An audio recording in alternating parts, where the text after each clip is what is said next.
यह वीडियो मुक्तिबोध की सबसे महत्वपूर्ण और लंबी कविता अंधेरे में के विश्लेषण से संबंधित है।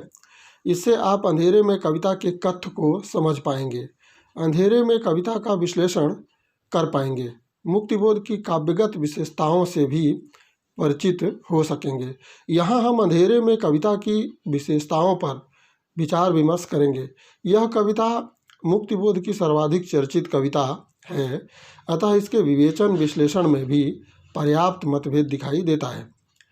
मुक्तिबोध की अधिकांश कविताओं में आत्मसंघर्ष से आत्म साक्षात्कार और फिर जगत साक्षात्कार की प्रक्रिया का अत्यंत स्पष्ट संकेत मिलता है। उनके यहाँ आत्मसंघर्ष नई कविता के अधिकांश कवियों से भिन्न एक निश्चित उद्देश्य से प्रेरित है। इसके अंतर्गत अपने अंतर्बाह्य का व्यापक सर्वेक्षण ही नहीं, आत्म का संशोधन संपादन अर्थात आत्मलोचन का स्वर भी प्रमुखता से उपलब्ध होता है, जो अंततः आत्म विस्तार संस्कार से लेकर सामाजिक साक्षात्कार की ओर उन्मुख हो जाता है। इस आत्म को कहीं वे मैं और वह में विभक्त करते हैं, तो कहीं अंतर्मन और बाह्य मन के द्वंद्व के रूप में प्रस्तुत करते हैं, जो द्वंद्व सामाजिक अंतर्विरोधों के द्वंद्व का एक अनिवार्य अंग बन जाता है। आपके पाठ्यक्रम में निर्धारित भूल गलती, ब्रह्म राक्षस, चकमक की चिंगारियाँ, ओ काव्यात्मन फणिधर आदि के अलावा अंधेरे में कविता के अंतर्गत भी उक्त तथ्य को लक्षित किया जा सकता है।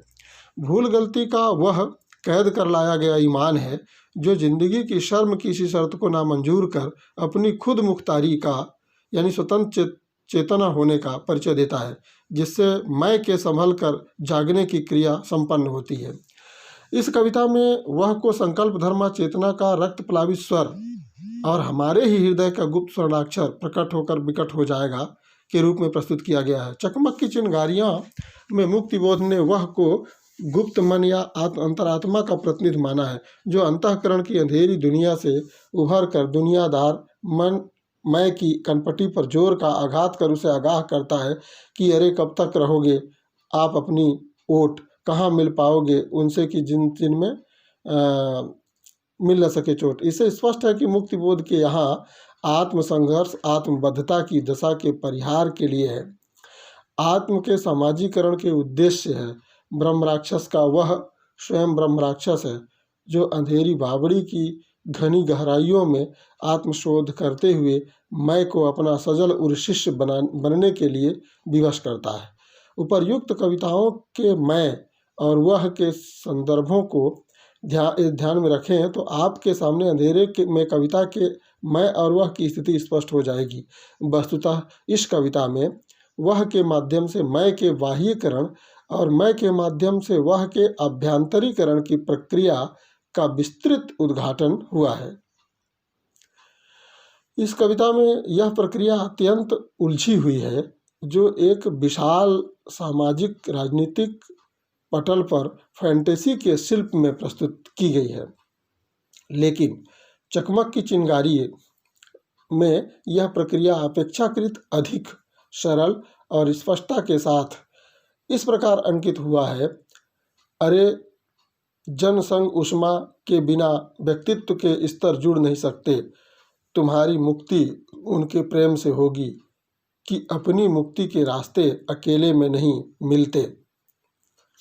यहाँ वह के रूप में गुप्त मन का यानी अंतरात्मा का मैं के लिए निर्देश प्रस्तुत किया गया है। फलस्वरूप मैं अपनी मध्यम वर्गीय सीमाओं का अतिक्रमण कर व्यक्तित्वांतरण की विधि का इस प्रकार आश्रय लेता है कि मैं अपनी अधूरी दीर्घ कविता में उमग कर जन्म लेना चाहता फिर से कि व्यक्तित्वांतरित होकर नए सिरे से समझना और जीना चाहता हूँ।